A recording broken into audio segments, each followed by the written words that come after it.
This is problem 7-108 from section 7.1.7. Sketch a graph of f of x equals 1/2 times the quantity x plus 1 cubed. Then sketch its inverse and write the equation of the inverse. Okay? So I'm going to use my calculator to figure out that graph. Y equals 1/2, I'm going to say 0.5, same thing. X plus 1 raised to the third power. Graph it. I should know it's a cubic. It should be a squiggly thing. There we go, and it's centered at -1. I should know that as well, based on my parent function. So I'm going to say it's about here. I'm getting a sketch.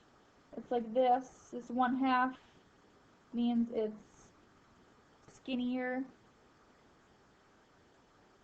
Or, I'm sorry, it means it's wider, okay? The points are going to be like more spread out. So I could figure out that from the table. I could go to the table here, boom, and get some points. I know the y-intercept's at 1/2, so let's say that's about 1, and this is about 1. So we're a little bit off with our sketch, but we're sketching it, okay? We're seeing the main idea. The inverse isn't going to be different. So what we could do is possibly, you may do this, not sure, you might want to make a table. Let's go with like those numbers. I might want to make a table of my regular one. Ooh, fancy! There's my table of the original. And now I can switch the values for my inverse. Now you do need to find the actual inverse equation, but this is a good way to sketch it, so I know the x and the y to switch. So -32, -5, -13.5, -4. Whoops. Yeah. And -4, -3, -1/2, -2, 0, -1, 1/2, 0. So we'll go with those ones. Okay. So I'll have this inverse be in the red. So if I'm going to sketch, basically I'm going to have 0, -1, which would be down here. I'd have 1/2, 0, which is here. I have a -1/2, -2 would possibly be down there. Okay. As I'm getting higher and higher, they're going farther and farther out. Now what I might want to do, if we remember how to do this draw inverse feature, which I'm going to do.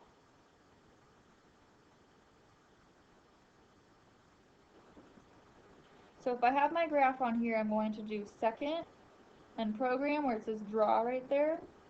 And I'm going to do number 8, draw inverse. Okay. And then I have to do vars with my equation already in there. Function. Number 1. And enter. And that was my blue is the original.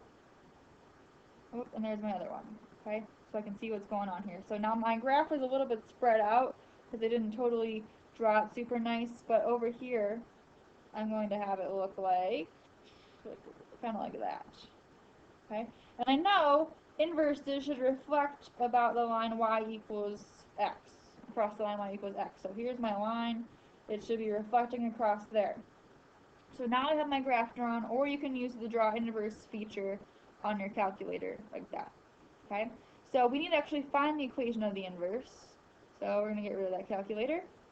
And to do this, I switch the x and y. So let me write down what our original equation was.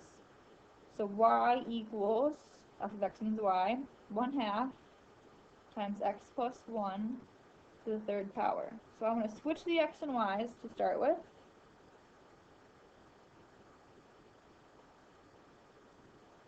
Ooh, that's a cubed.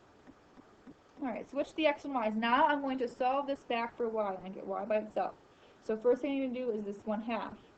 To get rid of that, I'm going to multiply by a 2. Okay, so now I have 2x equals y plus 1 cubed. Get rid of that cubed, I'm going to take the cubed root of both sides. Okay, when I'm doing the cubed root, I don't need the plus or minus because it's always going to be positive. So I have the cubed root of 2x equals y plus 1. Last thing I'm going to do is subtract 1 from both sides. I want the y by itself. Make sure that your cube root ends after the x. The minus 1 is separate. So that is my inverse equation right here. Okay. Now what I could do, I'm going to use my calculator. I'm going to do second draw. I want to clear the inverse. Clear the draw. Clear everything. So now I'm back to nothing except the original one. So now I'm going to go into y equals. I have my original drawn. Now I'm going to type in my inverse equation right here. So I'm going to take cubed root. Oh. No. No. I'm done. Okay. Second line right there. Hit math to get the cubed root to show up. And then I want number 4. Cubed root of 2x. Go over, make sure you're outside this cubed root bar, and then minus a 1. And that's going to be in red, so I should graph it and hopefully see that it looks like the inverse.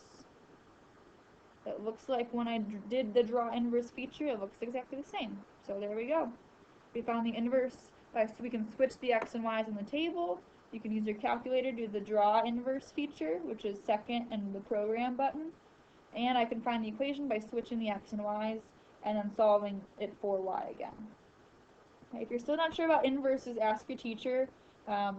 We should have a solid understanding of inverses by now since we've already tested on that chapter.